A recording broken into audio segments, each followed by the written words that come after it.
Hi guys, video में बात करेंगे एनएचपीसी के Q4 के नतीजों के बारे में। गाइस, रिजल्ट आ चुके हैं, कंपनी ने रिजल्ट की अनाउंसमेंट कर दी है। सो इस वीडियो में अपन रिजल्ट को फुल्ली एनालिसिस करने जा रहे हैं कि रिजल्ट कंपनी के इस बार कैसे रहे हैं। सो इंपॉर्टेंट गाइस कि ये जो वीडियो है टोटली एजुकेशन पर्पस के लिए, इसमें किसी भी तरह का प्रॉफिट लॉस या सेल बाय का रिकमेंडेशन है। सो प्लीज़ अपनी रिसर्च जरूर करिएगा। लेट्स सी गाइस, देखिए जो रिजल्ट देखने जा रहे हैं ये कंसोलिडेटेड डाटा है एंड यहाँ पे जो नंबर्स है करोड़ में है। एंड मेन चीज़ गाइस कि ये ईयरली कंपैरिजन है, ये लास्ट ईयर का है, पिछले क्वार्टर का, अभी के क्वार्टर का है। तो सबसे पहले अगर बात करूँ मैं रेवेन्यू की कि इस क्वार्टर में कितना रेवेन्यू कंपनी ने जनरेट करके दिया है, तो 3120 करोड़ का रेवेन्यू इस क्वार्टर में रहा है मार्च 2026 में।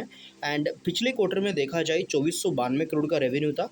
लास्ट ईयर 2557 करोड़ रुपये का रेवेन्यू था। ऑलमोस्ट देखा जाए तो रेवेन्यू के अंदर गाइस हमें लगभग 600 करोड़ रुपए तक की जो ग्रोथ है वो देखने को मिल रही है। तो रेवेन्यू लास्ट ईयर से बड़ा है। पिछले क्वार्टर की बात करूं मैं, लगभग यहाँ पे पिछले क्वार्टर से भी देखा जाए 600 से 620 करोड़ तक रेवेन्यू में जो ग्रोथ है वो हमें यहाँ पे देखने को मिली है। तो इस तरीके का जो रेवेन्यू है वो रहा है। सो इसके बाद अगर बात करी जाए गाइस कंपनी के खर्चों के बारे में कि खर्चे कंपनी के इस क्वार्टर में कितने रही हैं, तो इस क्वार्टर में गाइस 2835 करोड़ रुपए का खर्च है। पिछले क्वार्टर में 2775 करोड़ का था एंड लास्ट ईयर 1444 करोड़ का खर्चा था। ऑलमोस्ट लास्ट ईयर से डबल खर्चे हो चुके हैं एंड पिछले क्वार्टर से खर्चों का कुछ ज़्यादा यहाँ पे बढ़ोतरी देखने को नहीं मिली है। इसके बाद गाइस लोग पूछेंगे कि भाई प्रॉफिट का क्या सीन है, नेट प्रॉफिट इस क्वार्टर में कंपनी ने कितना जनरेट करके दिया है।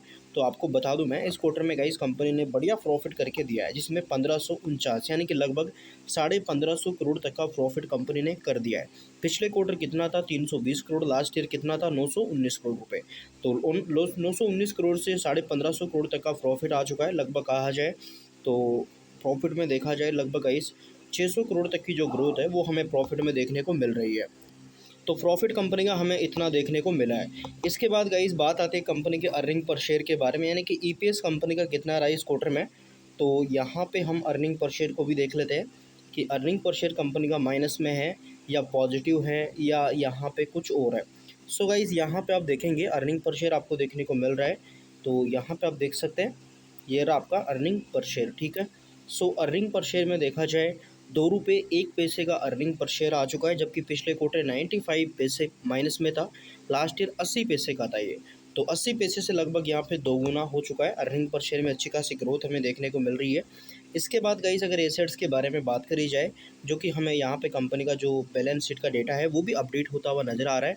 सो यहाँ पे अगर आप देखेंगे तो फाइनेंशियली टोटली अगर मैं एसेट्स की बात करूँ कि कंपनी के एसेट्स अभी के टाइम कितने हैं, सो यहाँ पे आप देख सकते हैं गाइस फाइनेंशियली एसेट्स है, टोटल करंट एसेट्स है एंड इसी के साथ हमें टोटल एसेट्स यहाँ पे दिख रहे हैं।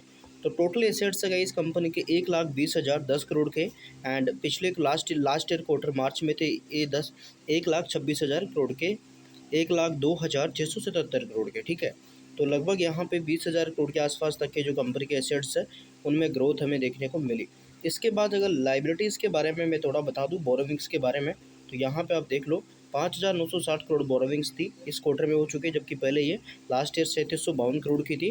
टोटल अगर लाइबिलिटीज़ का डाटा देखने को मिल रहा है यहाँ पे, तो उसमें देखा जाए 71,606 करोड़ का टोटल बोरोविंग्स का डेटा है, जबकि लास्ट ईयर कितना था, 57,514 करोड़ का।